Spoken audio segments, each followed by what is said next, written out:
Welcome to Invisible Strings, where we tug at the little threads that hold our lives together.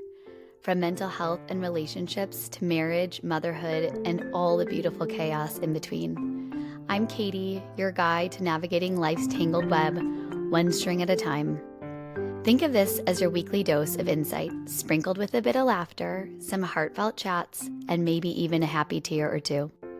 So, whether you're juggling a million things or you just need a break, let's untangle life together, because those invisible strings, they're what keep us connected. This is Invisible Strings. Let's get started.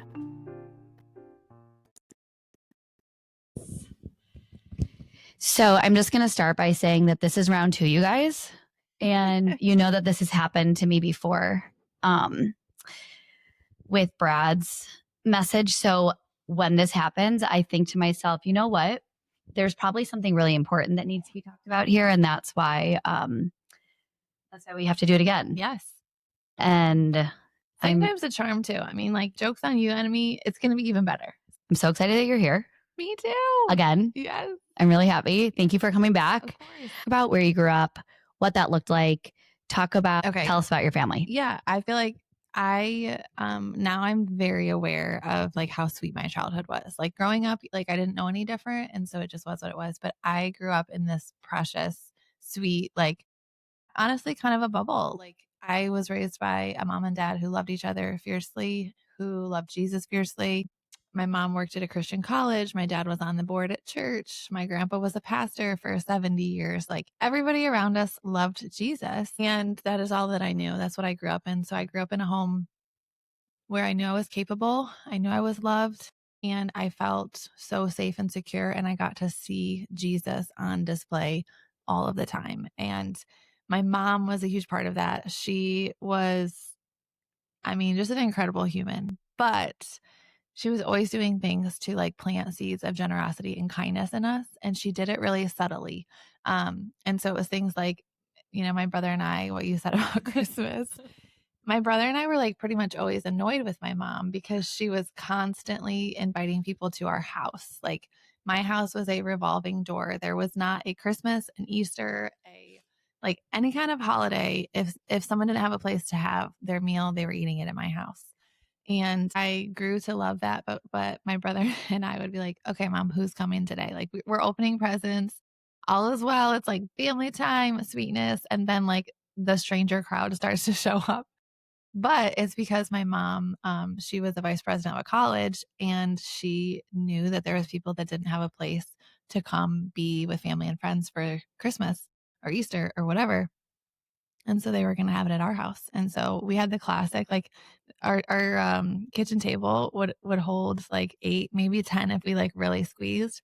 But my mom would turn it to the side and add folding tables, and like just folding table after folding table until it like was in the living room for like however many people were joining us. Like that was the house that I grew up in. It was the place that people came if they had nowhere else to go.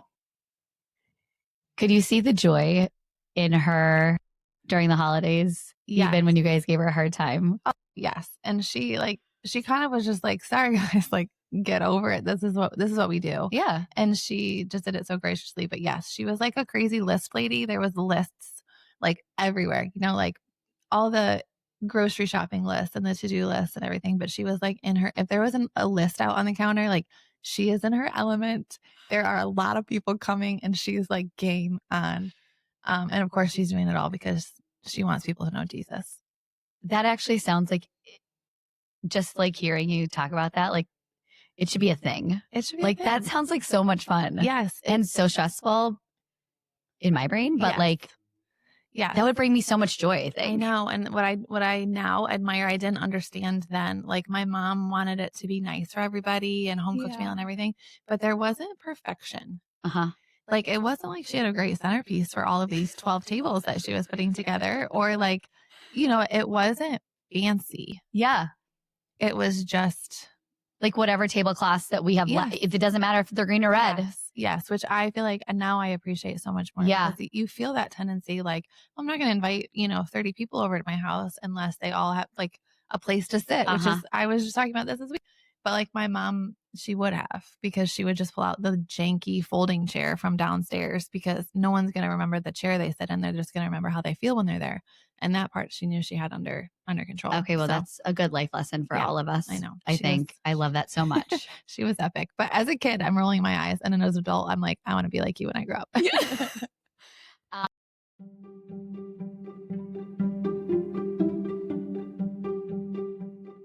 I was telling my mom the whole story. She's like, are you telling me everything that's me on the podcast? And I'm like, I just can't. I'm so like, this woman was so amazing.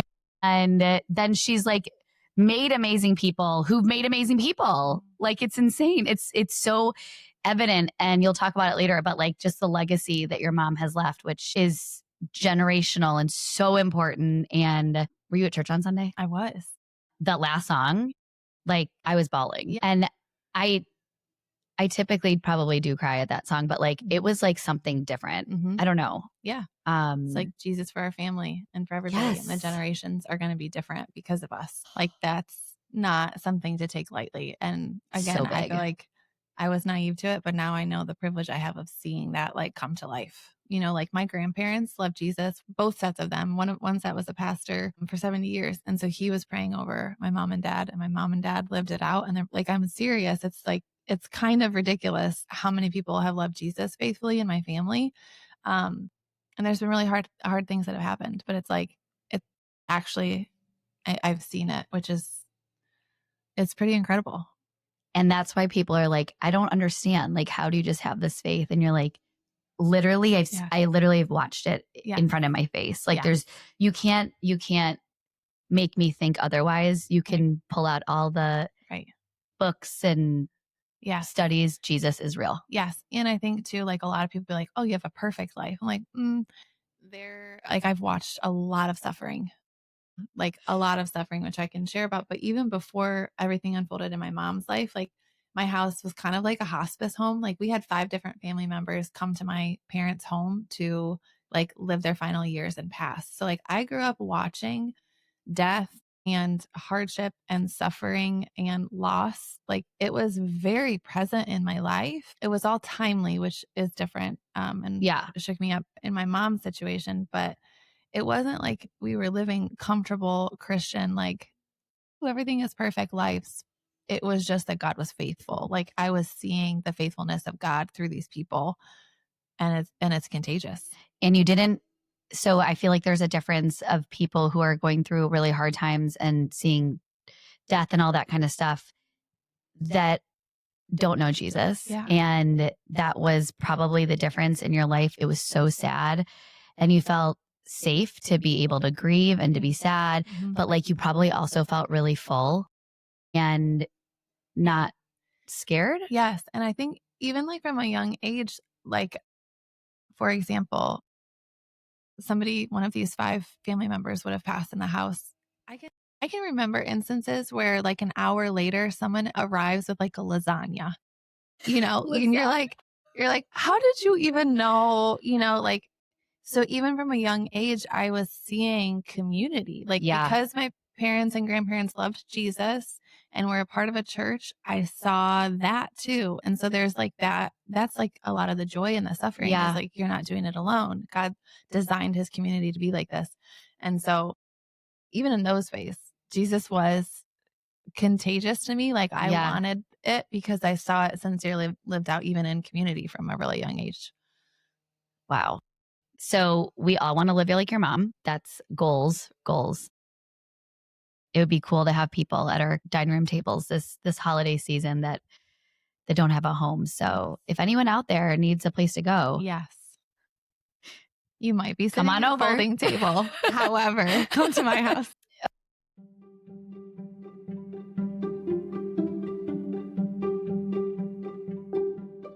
Let's talk about how your mom and dad ended up in Africa. Okay, so my dad was an administrator at church for years and years. And one day his lead pastor came to him and said, hey, we have this opportunity to build a connected community with a small rural community in Rwanda. And I think you should go and take pictures. My dad's a photographer. And so he's like, you should go and take pictures and then bring it back. And my dad was like, it's going to be a hard no, like not Absolutely a not. chance. Like, 25 hours on a plane. I can think of other things. And he just kind of like wrote it off and was like, I don't think so. And then the pastor's like, all right, well, fair. Why don't you pray about it? Classic. You're like, Yeah. yeah, so sorry, you're out of luck. But anyways, he comes home, says to my mom, he assumes that my mom will be like, that's crazy. Why would we go to Africa? Yes, like that wasn't on the radar. And he comes home to my mom and says, Vern said I should go to Africa and take pictures. And she's like, I think you should. And he's like, I think you should. He like puts it back on her and she's like, okay, I'll go. And so what my dad, he like totally had shut the door to. My mom's like, I don't think we should shut that door and I'm going to go with you. And so they literally got on a plane. I'm pretty sure this is in 2017. I could cross check with my dad, but I'm pretty sure it was 2017.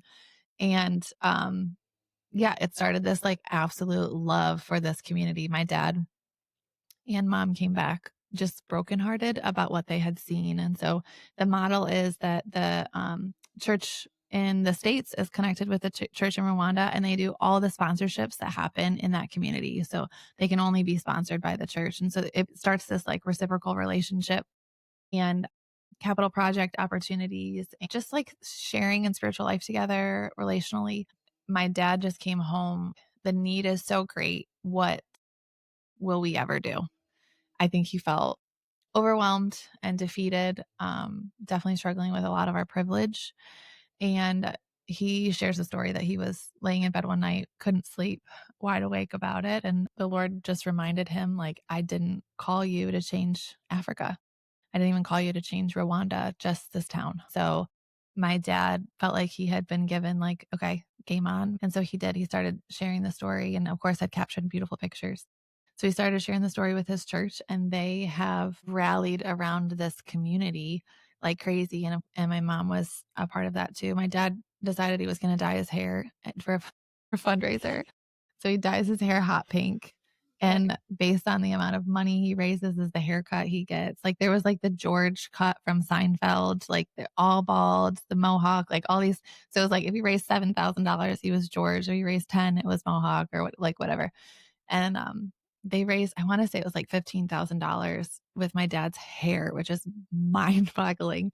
But they built a whole new educational wing of the school. And so just things like that. Like they were on mission with these people in their church to just completely transform the community that they had been partnered with. And my mom was all about it.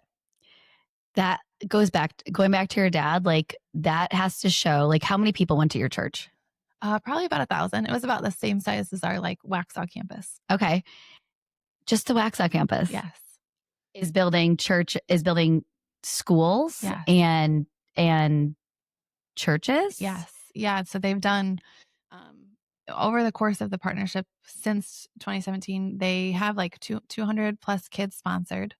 They have complete new educational facilities, administrative buildings. They have a new church building. They have basketball and volleyball courts. They have clean running water.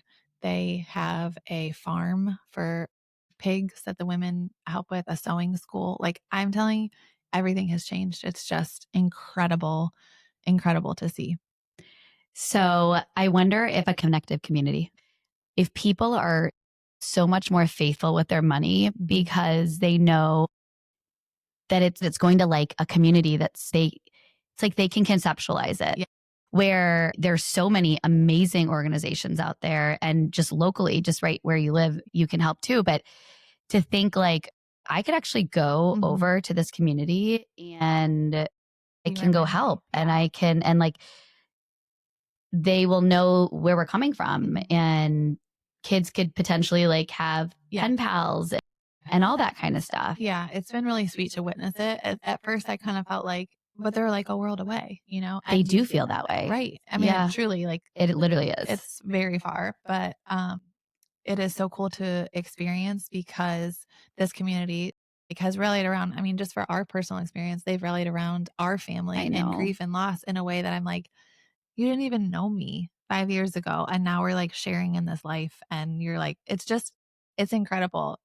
It's cool we've visited so many of the sponsor kiddos when we go over there. Yeah. And like, I know how to get to their houses, or like my friends sponsor kids and I know them, out of a crowd to like come up and give me a squeeze. Like I know where to find them.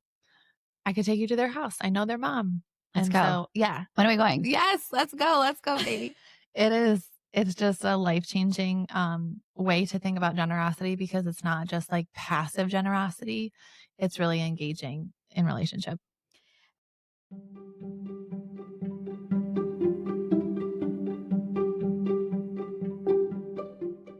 During the time that your parents are taking this trip to Africa, they probably had gone in a couple. Just one at this point. But they're not, the people that they're meeting with in Rwanda, in this village or in this community there's a specific person, right? Yeah. That they have a contact with. Yep. Through the church. And then, so when the church receives the money from, or the help or whatever they're sending from it's like the church is giving it out, right? It doesn't look like it's coming from. That's right. Yeah. That's what's so cool about the connected community model, is because for sponsorship to happen, they have to be part of the church. Okay. Like a lot of pretty much everything funnels through the local church. And so that's what I love so much about it, is like God is getting the glory. It is not like the rich Americans. It's like we have partnered together to do life. We are seeing and meeting needs, but the church is the one doing the work. For instance, they wanted to bring a public water line, which is incredible, and a lot of work. And so the way that it goes there is that everybody brings their like shovel. I kid you not. We were there for the day that they dug the water line. So we did all the fundraising, but the church organizes everybody to come out and dig miles of water line. And so it is not, it's not like a backhoe comes in and does it all. It's people. 2 or 3 hours at a time with babies on their back. They come bring their shovels and dig the water line. And so that's what's been so cool about it, is that the local church has gotten, like, everybody's looking at the local church, like, what is different about you? And why do these people care so much? And what is happening? And so Jesus is really getting the glory. It's not anything to do with us. Right. So your parents connect with a fast. Yeah. And your dad hears God say, like, you just need to go help this community. And your dad is faithful and obedient and goes to a fast, right? And says, what do you guys need? Yeah. Yeah. So that's the biggest need. Yeah. That's what's been so cool. A fast is kind of like boots on the ground, and he cares for all of the connected communities around Rwanda. And so he has his pulse on the need of the people. But one of my favorite things about him is that he was a sponsor child. And so he has the context of what it looks like to be a sponsor kiddo in a rural community facing hunger and like true need. And so every time we have resources to do a capital project, or okay, like let's say Christmas Eve offering is coming up and they're going to do a big fundraiser, instead of saying like, okay, we're ready to do clean water. Okay, we're ready to build a new church, because that is what the American in us sees as the biggest need. A fast is so good to like slow us down and say, okay, first we need to do X, Y, and Z. And the first thing that he said, like my dad went and was really concerned about hunger and the lack of clean water. Those two things kind of ate him alive. And the sponsorship, of course. And Afas said the actual biggest need is the education buildings. If we can figure out how to pay teachers a little bit more and update the buildings, these kids will have a chance to get out of here and get an education and come back and help change things. Yeah. And so education was primary when the American in us was like, no, it's food and water. Obviously, yeah. He's like, that's how we've always done it. And so education is the opportunity that we would never have. And like, look, it's not working. Exactly. I mean, like you keep giving food and water and that's great. And then it's gone. But how do we get it ourselves then? Right. Exactly. And so he has been incredible at saying, let's start with education and then let's go to the church building so people can worship. Mm-hmm. And then let's go to water. And then let's address housing. And so it has been like his leading to say, this is what the greatest needs actually are. Like, let's address education and Jesus before we address things that are fleeting. Right. And that's been such a blessing and truly changed my perspective as the American. Like, I know what would bless you. And it's like, you don't. Not really. So good try. But it does no. make sense, Yeah. right? It does make sense. Like we need these kids to be educated so Yeah. that they can go out. Education is like the key to Yeah. ending poverty Yes. and all that kind of stuff. And they are too. Like they are, if they have the skills and ability and they have opportunity, like they will use it to bless people. Yeah. And so I just can't wait to see like 10 years from now. And I'm even more excited. so, the church is doing this and they're seeing that the church is doing this and it's good. And they're getting educated and they're understanding what they need to do to excel and to move forward. They see everything that needs to be done. And while we are sitting here and we learned the other day in church that 99% of the monies that are going to organizations are going to organizations where people have the ability to know about Jesus. Mm-hmm. And there's that 1%. 1% sounds like not a lot. Yeah. And it's a lot. It's a lot. It's a lot. But that 1% of people that don't even have friends of friends that know about Jesus are the hardest places to reach. And while you guys are going in there and setting up education in this town, in this community, those people then can go out and reach the people that are hard to reach, yes, that don't necessarily want to see us, or maybe they're scared of us. I mean, they're out, they're far out. Internet access, communication. So when they see someone that looks like them come into their villages and talk about Jesus, that has even a bigger influence on those people than we ever could. That's right. Absolutely. So they're in the process of building this new school, and you have been working at the church for 7 years, 8 years? 8 years. Yeah. 8 years. And you're like, I'm feeling called to be home with my baby and maybe start another amazing program. And so you're like, cool, I'm like going to retire from this life. And what are we going to do? And then you get a call.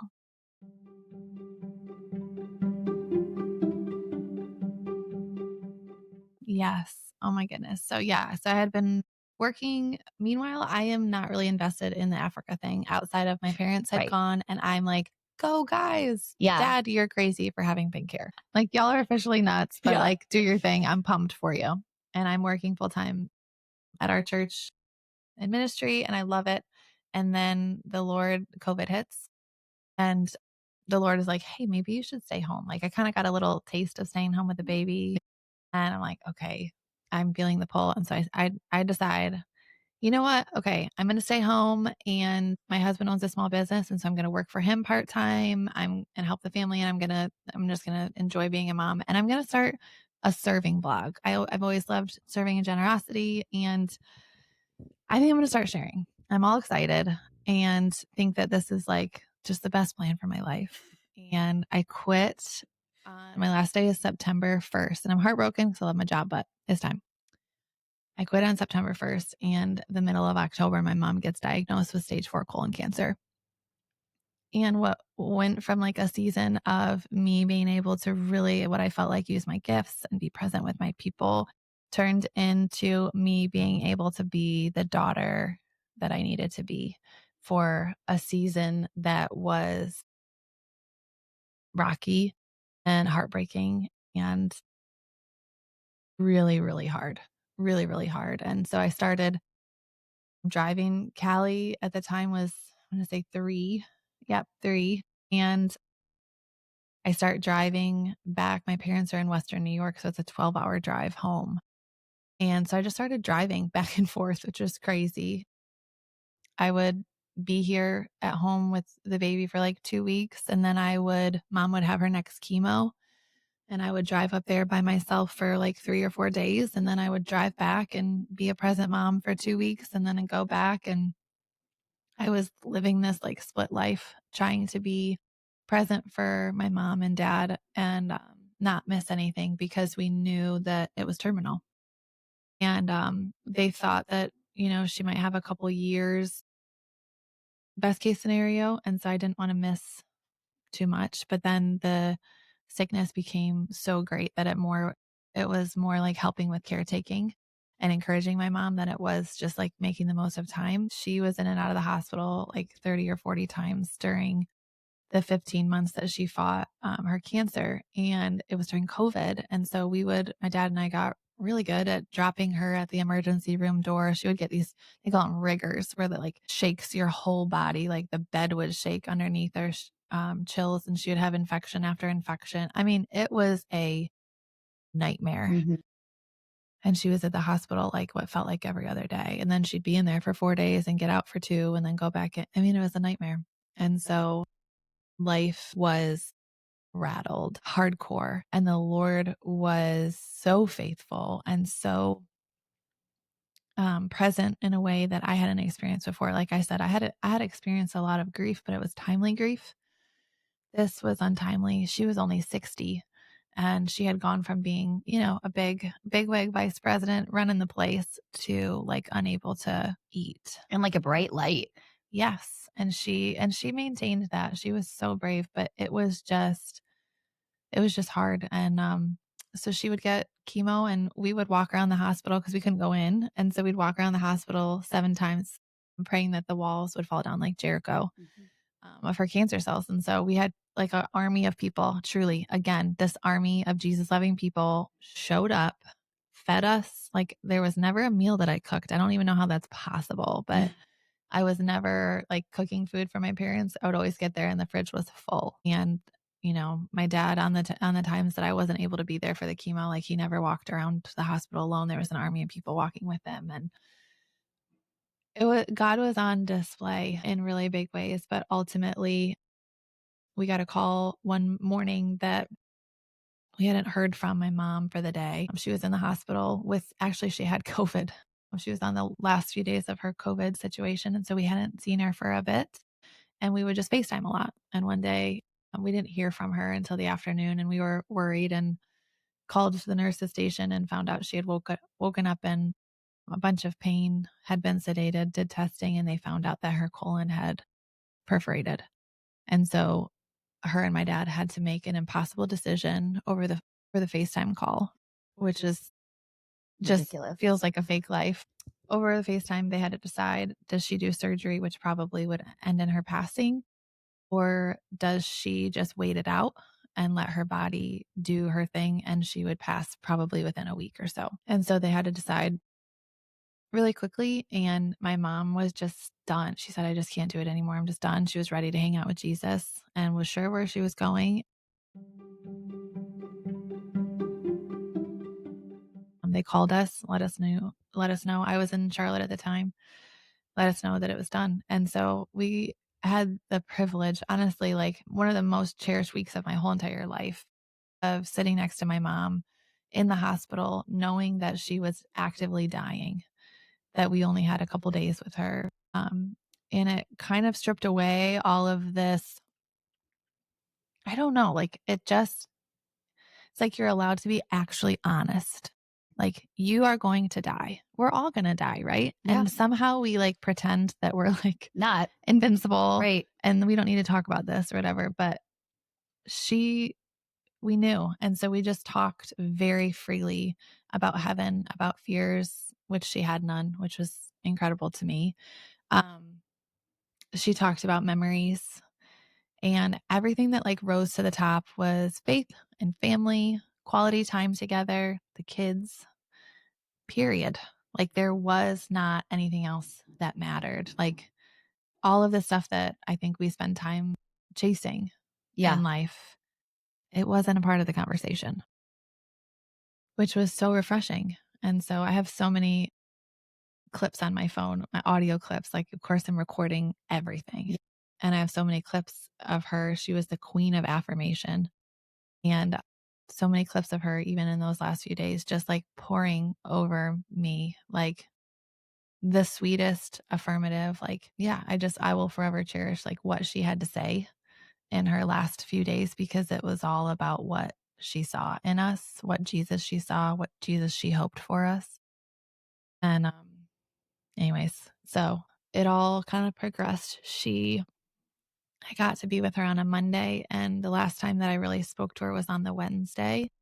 And then we sat with her until Sunday, and she passed on Sunday. And that was the most spirit-filled experience of my whole life. I have like said a million times, which sounds so weird to someone having not gone through it, but I wish I had a recording of it because Me too. I know it was so sweet and like tender. And I just feel so sure. But the long story short is we're sitting next to my mom. We hadn't seen her eyes open since Wednesday or so. And all of a sudden, as my brother and my dad and I were all around her, and all of a sudden her eyes open and we're kind of like, what the heck? And she looks square at my dad for, I don't know, maybe 10 seconds, 10 or 15 seconds. And then her eyes like fade off to the left hand side of the room and kind of drift and then quietly close. And we're all kind of like, that was crazy. Like something's up. That's crazy. Yeah. And of course, tearful. And then just a minute or so later, she had been completely laying down flat. Like the bed was tilted up a little bit, but she was unable to move. We had towels underneath her to rotate her every now and again and help her and stuff. So she, those last few days was medically Agitated. like completely unable to do things for Yeah. herself, right? Like we are doing it. And in these moments, the best way to describe it is if a kiddo falls asleep on a couch, which has happened many times Yeah. in my house, you go to pick them up and they are just kind of like just heavy and wiggly. Yeah. Like kind of a limp noodle, but like kind of shift to help you like get your arms underneath so that you can carry them. And that is what my mom's body looked like in these moments. She picked her back up off of the bed, which again, Like she arched her back. yeah, like physically there was like a good, 4 or 5 inches away from where she had been laying. So she kind of sits up a little bit and then her body kind of wiggles forward. She lays back down peacefully and it happens a second time. And we're all kind of like, what in the world is happening? And then after the second time of a gentle kind of sit up and wiggle moment, she sits back down and takes her last breath.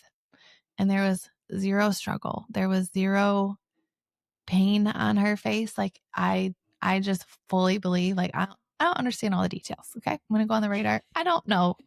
I don't know if it was an angel. I don't know if it was Jesus himself. I don't know how that works. It was Jesus. However, it doesn't matter. Like I know that she's with the Lord. Yeah. And that there was not suffering and she's whole. And I got to watch it.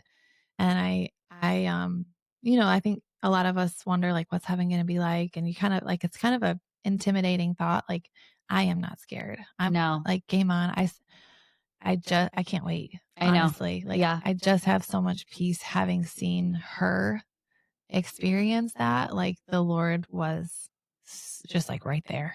It was incredible.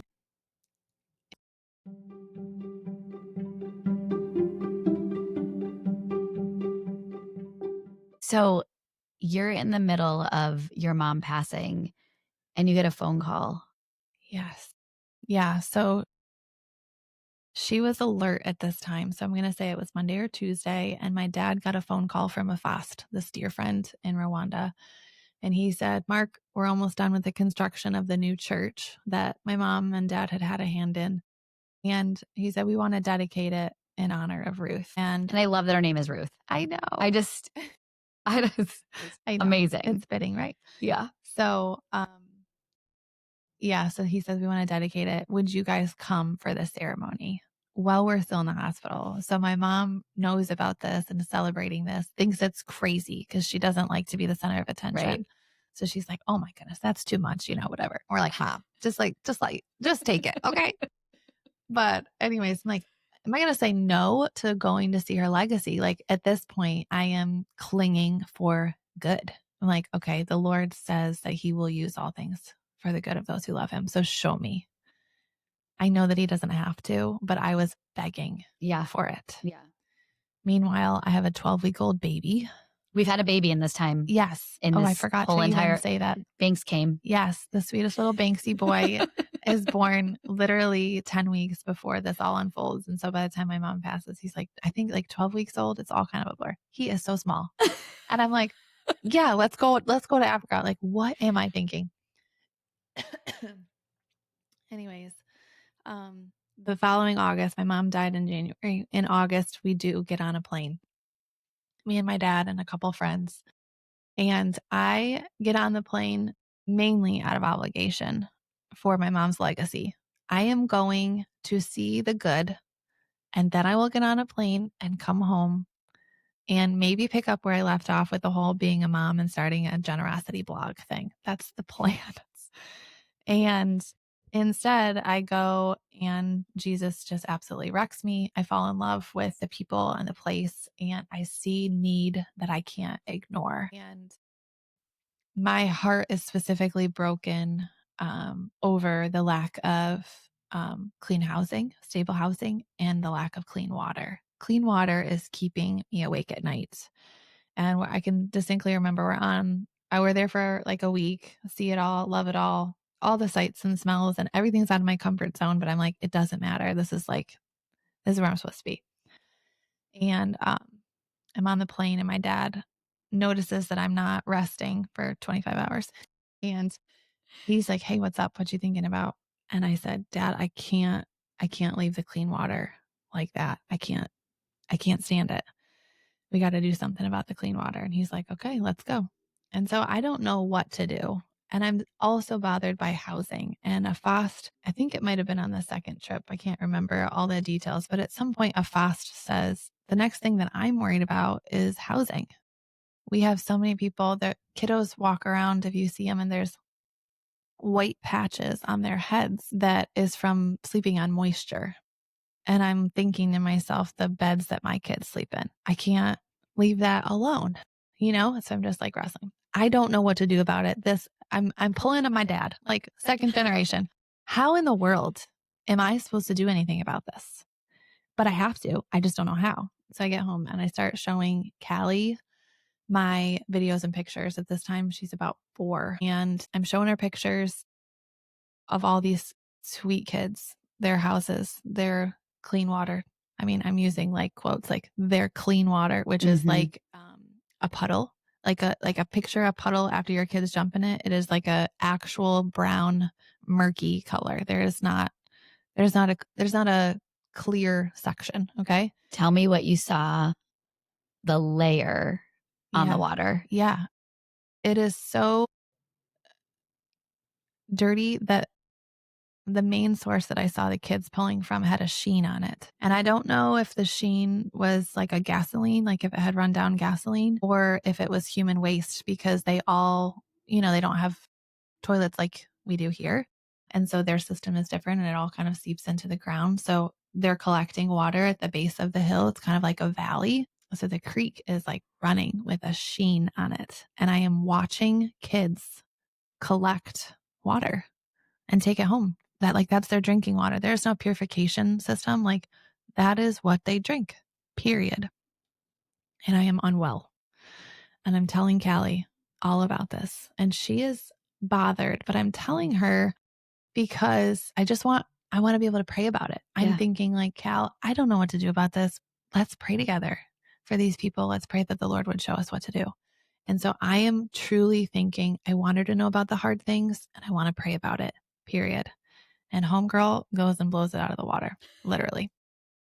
And so it's so good. She comes to me. This is about 2 weeks later. So time passes. I've planted a seed. Time passes. But you don't even really know you're planting. I mean, you're planting a seed, but you're just kind of like, look at what I just saw. It is like a passive seed. You're like, 4. Thank the Lord that he does what he does, because I was like throwing that seed in the air. And she comes to me just a little while later, maybe a week or 2.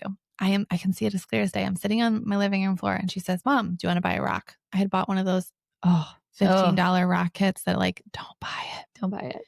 Or buy it.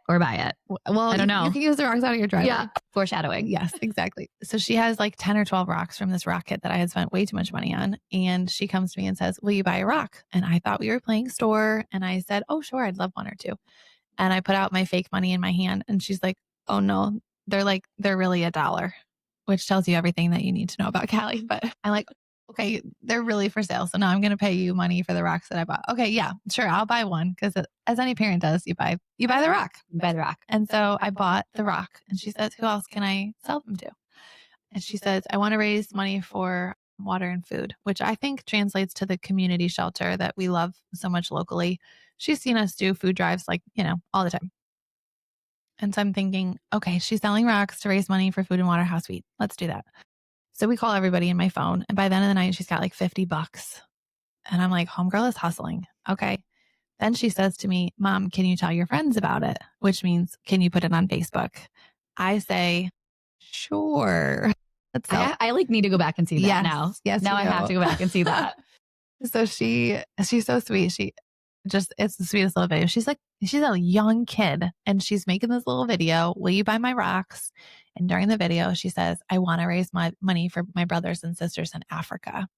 And I pause on the video and say, what? Like, I didn't know you were doing it for Africa. She's like, yeah.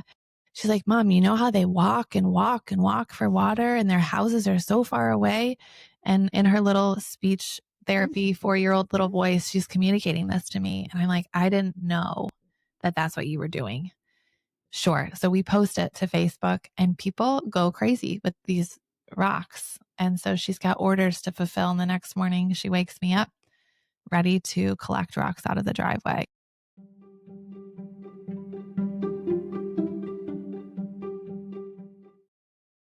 So I thought that it would be really sweet if you guys could all hear Callie's sweet little voice at 4 years old. The first sound or the first video that you're going to hear is Callie asking to sell these rocks to people. And Elise is truly shocked when she hears that she wants to sell it to her friends in Africa. Listen to this. It is so sweet. Okay, go. Hi, everybody. I was just wondering if you want one of these rocks. So They only cost $1. okay, so Callie's selling rocks today. They cost $1. And tell everybody why you decided to sell rocks. Because to help the people that don't have water and food. Yes, she decided that on her own she'd like to raise some money, right? Yeah. To help people who don't have water and food. So where are you going to go with all this money that you raised? To Africa. Oh, you're going to send it to Africa? Yeah. Oh my goodness. I thought we were going to the grocery store. It's for Africa? Wow, you're amazing. Goose, I didn't know you wanted to send it to Africa.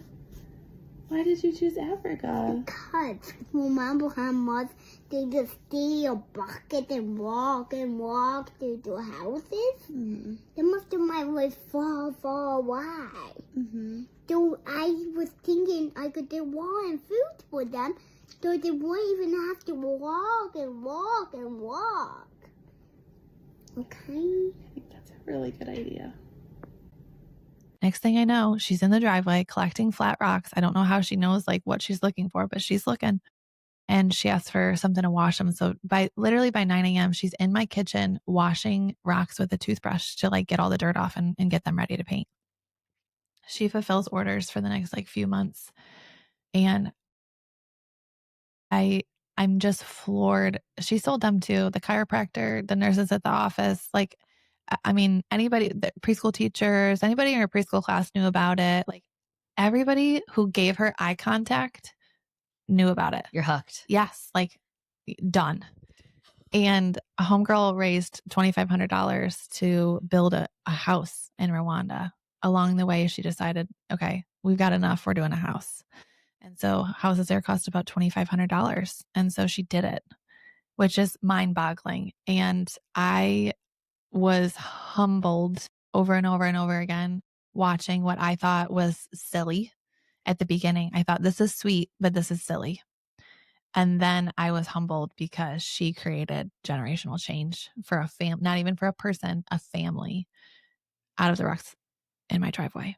And us as adults make things so complicated. That's right. Yeah. And that's why Jesus wants us to act like, Yeah. we're his children. We're always his children. Mhm. We need to Yeah. act. Yes. And she doesn't have fear Right. of what people think about her, which is so refreshing. And I just feel like I just take notes watching her. She'll be like, Mom, can I go talk to them? And I, in my adultness, thinking that I know best, I'm like, I don't really know them. Like, I don't know. Like, sure, you're safe. You're in church. Okay, go ahead. Next thing you know, I literally have a picture of her with like 12, like 65-year-olds hanging out around her. She's a display of rocks, and she is like giving them the pitch in the church atrium. Like the amount of times that I wanted to say no to her, I cannot even number. And the amount of times that she did it anyway, because she's way bolder and way braver and way less filtered than I am, and much more on mission. Like there is not something that will deter her. So I want to live like Ruth, but I also want to live like Callie. Me too, but she also scares me a little. Also, I'm terrified of her. Yes. Her story is so bold, and I literally cannot wait to see what she does with her life, because the way that she's already changing people's lives generationally by selling rocks in her driveway, us as adults make things way too complicated. Way too complicated. It doesn't need to be that hard. Yes. I also love, so her story continues, but what I love about her is that it's not like all the time she is doing this. Like she's very much a kid. Yeah. And, her room's a mess, and she's riding the dirt bike, flying around the house, and, like she's a kid. She's a full on kid. And then all of a sudden the Holy Spirit will tap her. And then she like goes into like go mode. And so she does these rocks. I think that we're done. Like, and we're checking the list. That was amazing. Amazing. And then we're done. And so I don't say anything. I always want generosity in my household to be, I plant the seed and the ideas like grow out of them, and I'm behind them. Like that's kind of how I hope that it will go. I never want to be like, this is what we're doing. I think that's a good reminder for everybody, because I have a feeling that people will listen to this and be like, okay, what are we going to do? Yes. Whereas most of you don't live around here, and you weren't in church with us the other day, but they told Callie's story on the big screen at all of our campuses. And just at our campus alone, the amount of stories, and just with my own children who are ages, 9 to 16, the conversations that I heard over the next week about just random little, it wasn't like big conversations. I didn't start any of the conversations. It was like, I went to Michael's with William.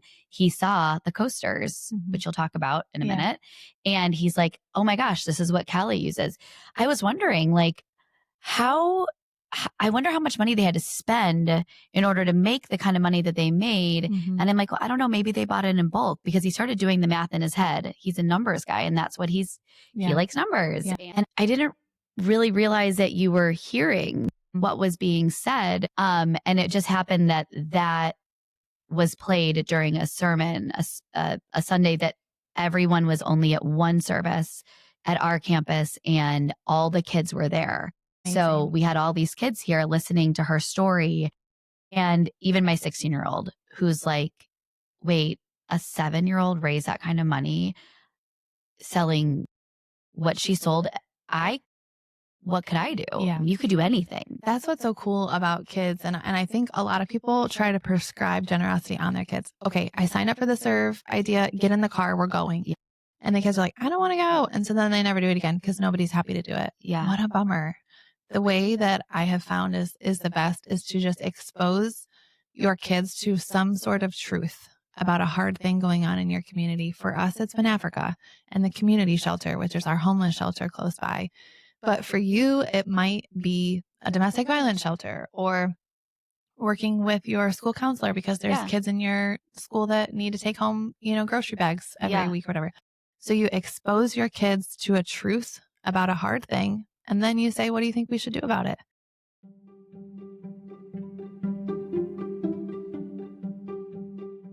I'm going to say it was like 6 months or maybe even a year later. I had kind of left it alone. We had done other, normal serve projects for the shelter or whatever, but I had left Africa alone thinking, homegirl, that was amazing. You're off the hook. And one day she took my phone and started watching pictures again. And she said, Mom, how much does it cost to bring water to a village? And because again, the videos and pictures that I took are really disturbing. Like you see the color of the water. And so when you watch it, like you can't help but wonder, like, this has got to be changed, right? And so for her at this time, I think 5-year-old brain, she was wondering that too. And so she says, how much does it cost? At this point, we had done the water in my dad's community. And so I said about $10,000. And she looked at me square in the face with her, razor focus and says, great, let's do 20, as in $20,000. And I am like, $1,000 for the second time, kind of giggle, like, okay, that's maybe a little much. But she, just like kicked into go mode. Again, it's her idea. It's the need that she saw. And so we start strategizing, what could we do? And I'm thinking we got to do something with a higher profit margin than rocks. We were selling the rocks for $1. Thankfully, there was people that gave us $5, $10, $20. And I'm legitimately praising the Lord that existed. Yes. Thank you so much. Thank you, people. But I thought, okay, it's got to be something that brings value and is a little bit higher profit margin so that we can get to 20,000. And we came up with the idea of mosaic coasters. She saw it on my phone. We were looking on Pinterest and she said, I could do that. Great. So we buy all the supplies and they were in bulk. Amazon coming in clutch, just saying. And she starts making these coasters. She recruits Banks, who at the time is just a little dude. He's maybe 2. Yeah, I think he's about 2.5 maybe. He can do it too because it's just glue on a coaster and then you put the mosaic pieces and then fill. I did the acrylic part because it was real sticky, but they did all of the design. And then she started again selling them to everybody who had a pulse. She took them on vacation. Like everybody that she saw, she was telling about what she was doing. Like she had like pre-orders. Yes, there was pre-orders. Remember we did that at church this summer? Yes. There was pre-orders for it. She did a Christmas marketplace like table with everybody in the church atrium, every doctor, Grammy's life group. And we went to Papa's house for the summer. Those like everybody who she could influence with it, she did. And she ended her project not at 20,000, but at 21,000 and about 500 extra. So I just have learned that our kids are so much more capable than we give them credit. They care more than we assume, but we have to be brave and tell them about the hard thing. Because if they don't know about the hard thing, they can't be a part of a solution. We can't shelter them. We can't. Because look at what they can do if they know about the hard things. Yeah. And I think about the Lord, right? Like I want my kids to leave my house fully aware that the Lord has equipped them for something unique, that they have skills and that there's need around them. Like, I don't want them to think that Christianity is going to church on Sunday and hearing something and walking out the door. Like, I want them to know that following the Lord is something that they are actively engaged with. You get to be a part of the Lord's team. Like that means action. So what are we going to do? So the ownership that this has created for my kids is something that I am just so grateful for. Like they see Jesus as a thing of action. They have seen me grieve. Yeah. They have seen literally wailing. I've let them in on the heartbreak and they felt it themselves. Yeah. And they have seen the Lord's faithfulness in creating good. If I was not honest with them about either one of those two things, they would think that the Lord is on a shelf. And I just can't think of anything worse. I want them to know that he is active and moving. And he's also an including father that wants us to be a part of what he's doing. Because he doesn't need us for anything. No. He's inviting us in. Yeah. And it's literally the most amazing experience. Jesus has helped me equip you with everything that you need. And this is going to be so sad and so hard, but also it's going to be so beautiful. Mm-hmm. Like that week you had with your mom. No one gets that. I know. Like that, what a gift, even though it's so sickening and so sad. Yeah. And like gut wrenching. But look at what he gave you. Yes. And I mean, if we're following Jesus, like the guarantee of experiencing brokenness is like 100%. 100%. Like, it is going to be a reality. And so losing my mom is my reality and I hate it. Yeah. It's okay to dislike the brokenness in your life because that is not God's plan. Like it wasn't God's best that my mom is gone. No. That wasn't his design. And yet he does win every time. Every time. So he's like, let's go. Like,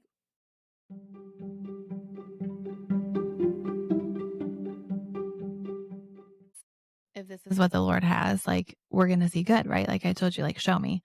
And so my mom's funeral was another like highlight of my whole life. It was crazy. It was like the most beautiful funeral in the whole world. And what people said about Jesus was ridiculous. It was so good. But he would get up there. I was sitting next to my dad, and the pastor went up there, or different people went up there, and they would say, you know, X, Y, and Z thing. And I kept looking at my dad like, touchdown. That was like what I was like, yes, touchdown. Like, I'm like under my breath, like, got him.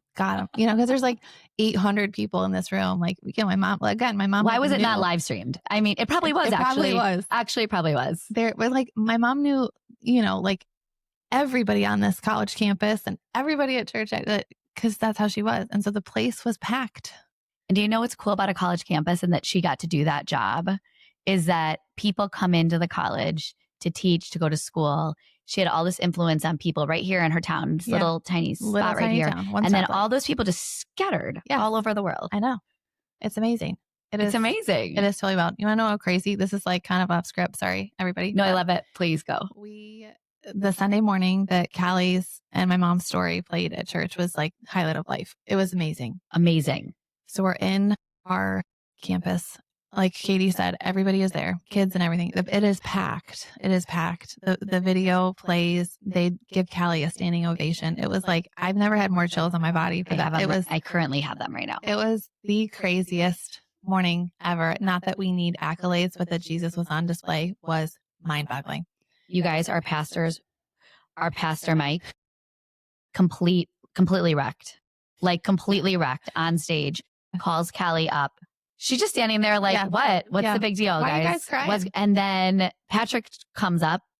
What's his title? He's the director of discipleship. Okay. I feel like he comes up also wrecked. Yes. Like nobody can talk. Grown men cannot even speak. It was so beautiful. The whole entire, I'm sorry for anyone who missed it. Yeah. It was amazing. It was really special for me to be in the same place. Like, these are the people that had seen me weep and wail. And then for the same people to be like standing over my kiddo to be like, yes, God, was just, you won. Forever. Yes. And my dad was there. It was just amazing. But the point of this, it was an incredible Sunday. After service, a lady comes up to me and she says, Elise, I knew your mom. Yes. I'm like, okay. What?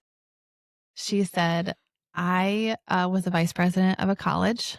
She said, I met your mom at a conference in 2016, I think. I can't remember. A few years ago. She said, we became very close friends. She says, as administrators of a college, you know, you need people that you can trust that aren't all up in the campus business that you can just kind of commiserate with. She said, that was your mom. She said, we were dear friends. She was a dear, dear friend to me. And she said, I'm still in contact with my mom's other friend, the president of the college my mom was dear friends with. And she said, I just saw her last week at, you know, such and such. We're in touch, whatever. She said, I just wanted you to know that your mom was a really special person, you know, meant a lot to me. And she said, I live in Millbridge, which y'all is like 2 seconds away from our campus. Literally 2 seconds away. She said, I actually go to church in Matthews. She said, my husband and I woke up this morning and said, no. Yes.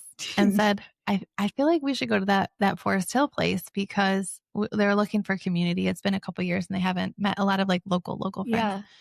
So she said, it's right on the corner. We should just go.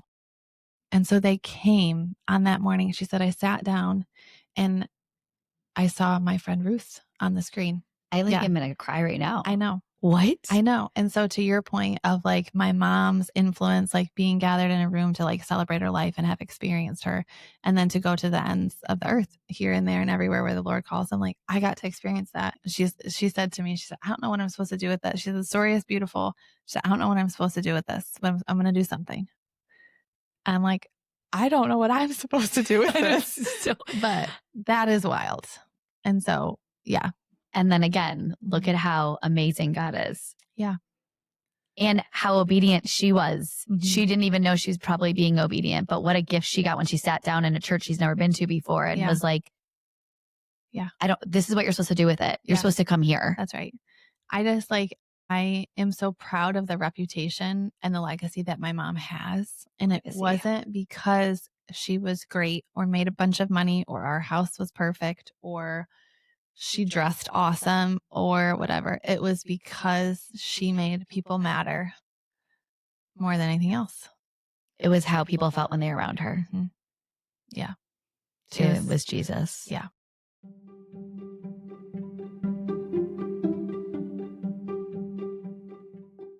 So Callie has now raised $21,000, and you thought, okay, maybe we can get 2 wells or 2 water sources in Africa. But that's not what happens. That is not what happened. The Lord, in his ridiculous goodness, I just am unwell. Does he not have like kind of a funny personality? Yes. Like, yes. I laugh at him all the time. I agree. Okay. So I'm thinking 2 wells, maybe. And he's thinking, let's do 5. The way that it all panned out is Rwanda is a unique country. The landscape is very different. And so there's public water lines that run through like the main roads, right? Like the main towns, if you're close to a road, pretty much have some kind of clean water. So just to give people perspective, let's say the town is downtown Maxa, and these people are walking from where? Yeah, that's a great question. At least a mile or 2 away. Okay. That's very normal. And so, yeah, you're like let's say the water source again, Rwanda's like the land of 1,000 hills. That's what they call it. That's right. And so you're getting water from the lower points of these ravine kind of situations because that's where the water is running. So you're going downhill and most of the families are walking, let's say 1 to 2 miles. The unique thing about water in Rwanda is that it is the duty of the kids to fetch the water. And so the way that at least the school is set up in my dad's community is that there's 2 half-day programs. So the first bunch of kids comes to school, let's say from like 9 to noon, and it has lunch there. And then the second batch comes in at 12:30 and they're there till, 3 or whatever. So it's broken up into 2 parts so that the kids can spend half of their day collecting water and the other half of their day learning. Because they are walking 1 to 2 miles each way. And so based on the age, it starts like I've seen little ones like as young as 4 years old walking with brothers and sisters to go get water, up to let's say about 12 years old.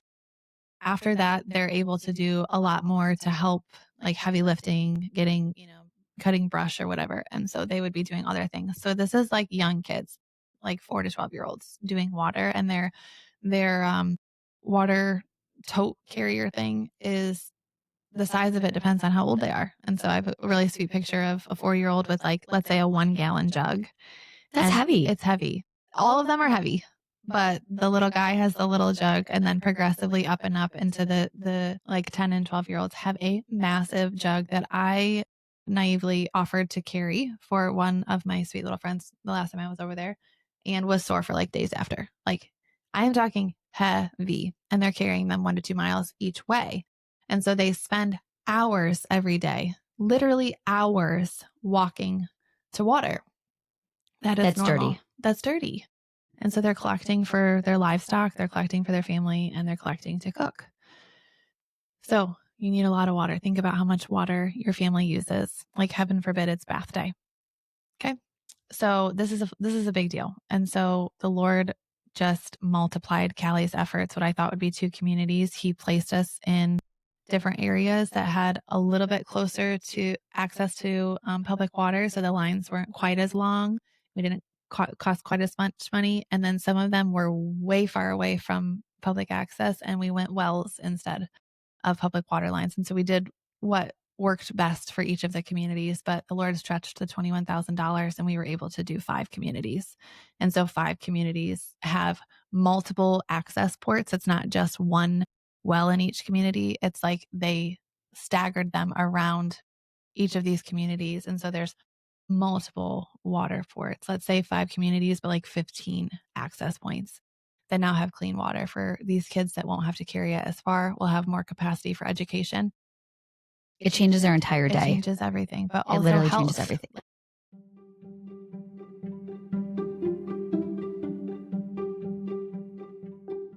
So naturally, she went from $2,500 of rocks to $21,000 of coasters. Now she set her mark for $30,000 for building houses. And this time is the first time that I didn't giggle when she said it. I'm like, I've seen it. I know you can do this. And I know that the Lord has called you, because I've just like, you and him have a thing. I'm just gonna be quiet and just go ahead and get behind you. Okay. So you tell me what you need. So the latest is bookmarks. There's bookmark supplies arriving to my house on the daily. Okay. I don't know how to use a laminator, but by next week I will. It's gonna be great. It's easy. Yeah. That's what people say. No, it's not hard. Okay. Stay tuned. It's gonna be great. And I'm sure of it. And she's also asking other friends to help, which I think is really sweet. When kids dream big, they include people, which is something, again, that they do better than we do, because we want to do it and get glory for it. And she doesn't actually care. And so she is including other people in the mission, and a house costs $2,500. And so she's asked 2 different families if they want to do a house. And so watch out. She might make eye contact with you and ask you to build a $2,500 house. And if you avoid her eye contact, she will find you. Now Callie is doing it, and she's including other people, and she's going to raise, I'm sure, more than $30,000 for sure. Because when people start seeing, like in the church in Rwanda, when they're like, what's going on here? What's happening over there? Like, people can't help but want to understand. And then once they understand, then they want to do it too. And so what she's starting out as with 2 families, I am positive will be far more than that. And it's like she's creating this little generation of people that are going to grow up and create huge change. Yeah. And what I think is really sweet about it is that she doesn't know what she's doing. And No. so like you said, on Sunday when it was church service, like she stood up there with the pastors, like, why are you guys all crying?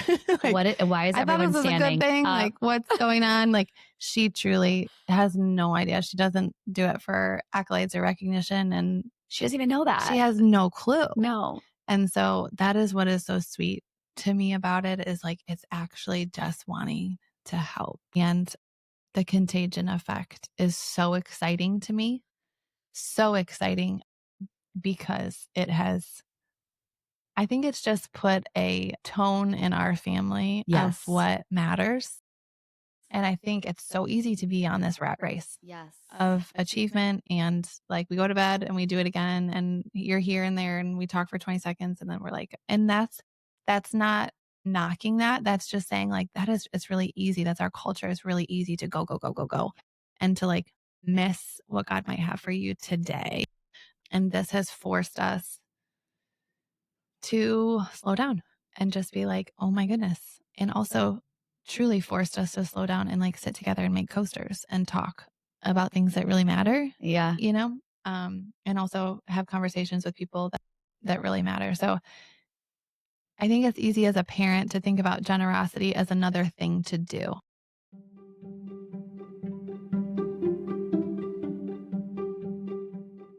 And that is literally the most perfect segue into this nudge that God gave you when you did the nudge happen when you were driving back and forth from Western New York?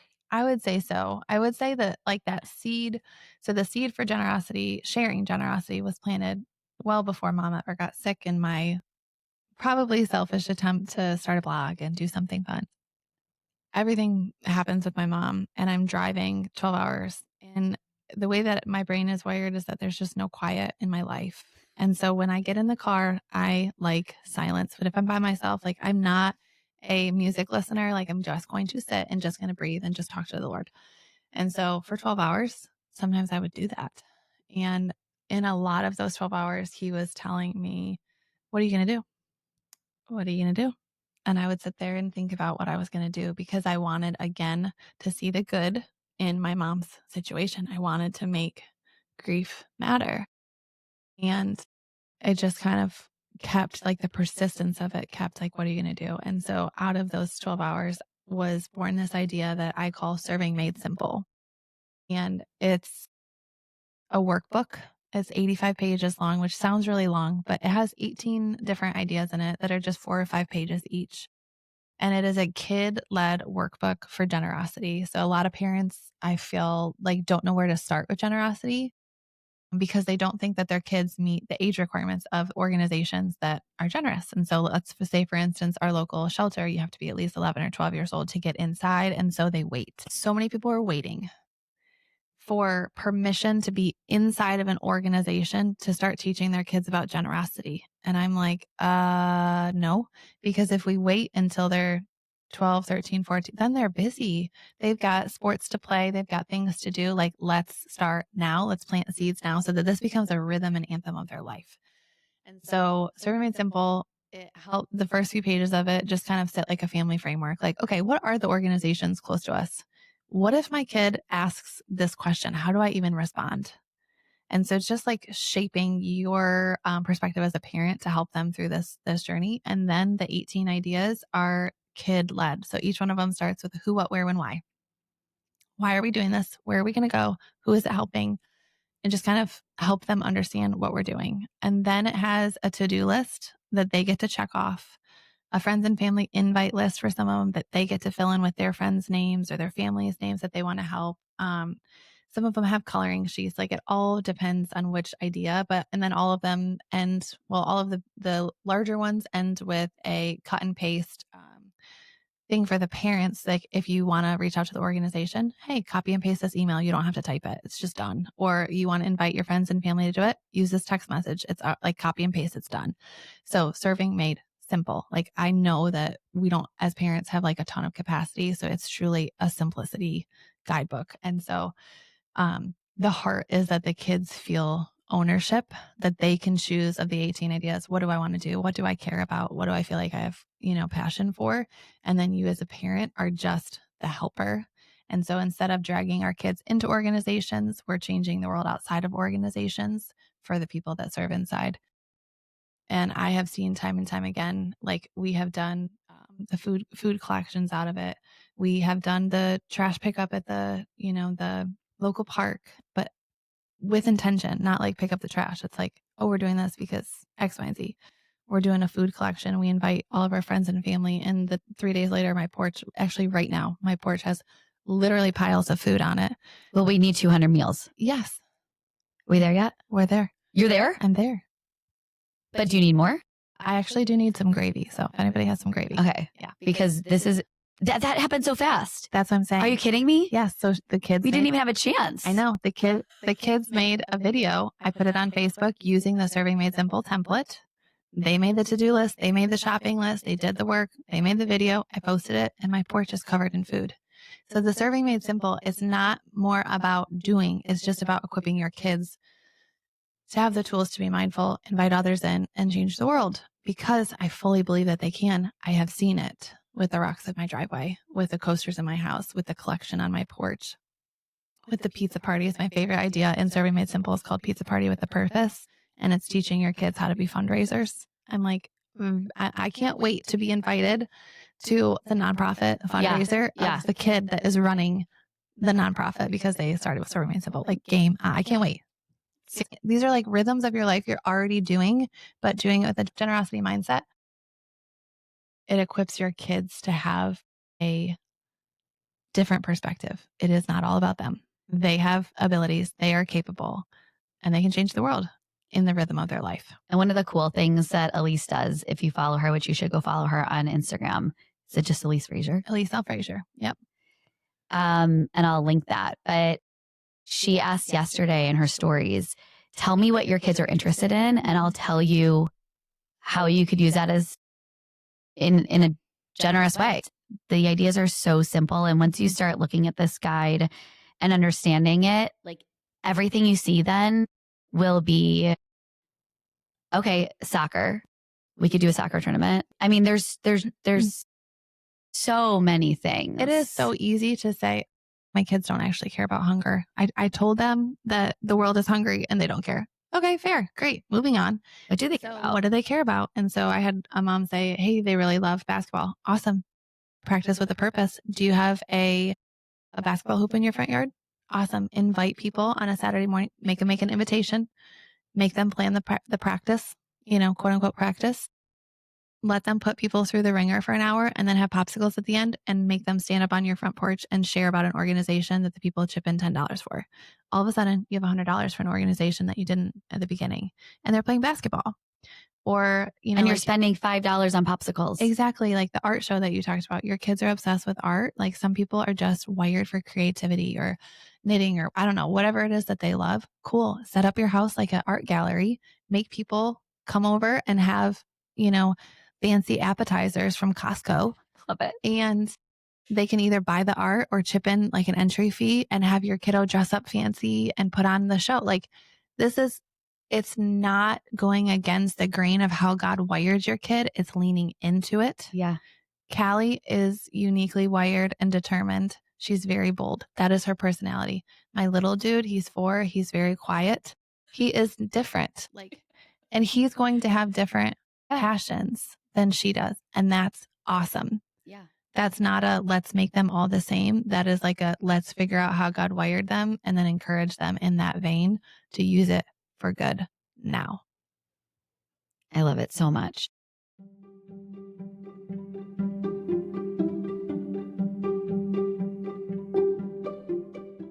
This story is so life-changing, and I think that everybody needs to hear it. I feel like it's such a bigger story than like a little podcast or on stage at church, but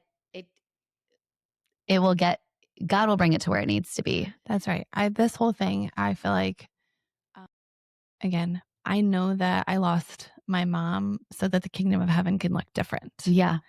Yes. And so I'm like, game on.